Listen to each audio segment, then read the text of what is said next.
वसुदेव सुतं देवम्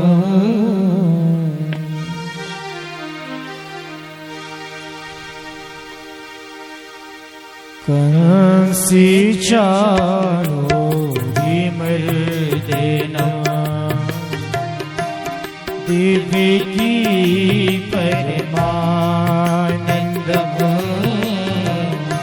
कृष्णं वन्दे जगद्गुरुम् अजोपि सन्यज्ञात्मा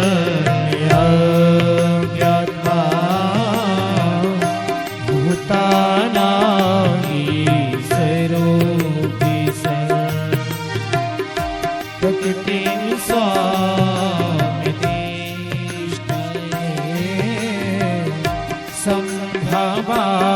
सम्भवाम्यामि मायया यदा यदा हि धर्मस्य ग्लानिर्भवति भारत अभ्युत्थानं धर्मस्य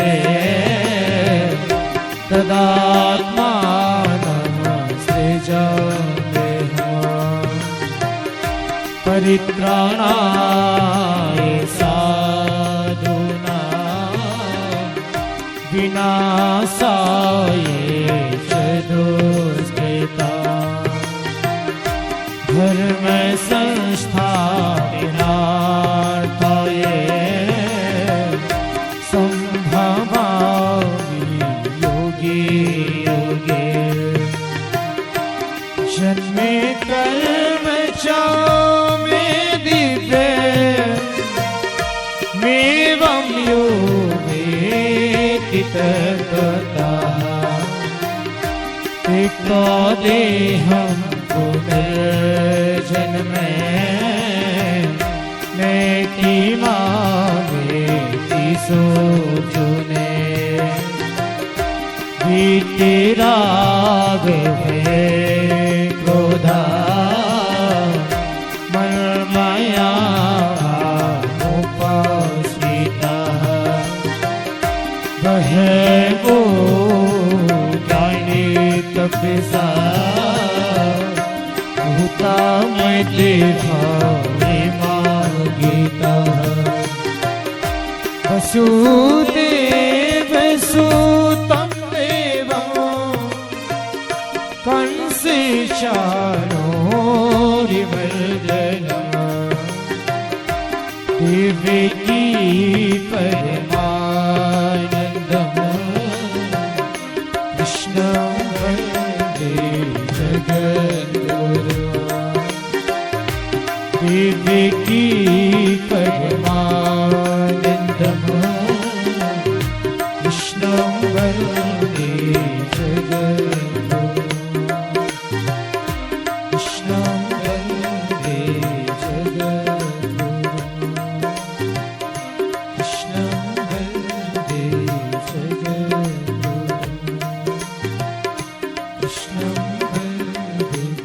जगद्गुरु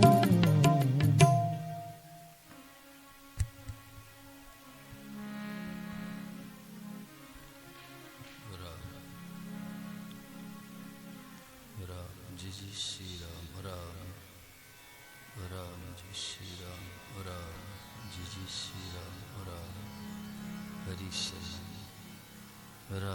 श्री राम राम जी श्री राम राम जी श्री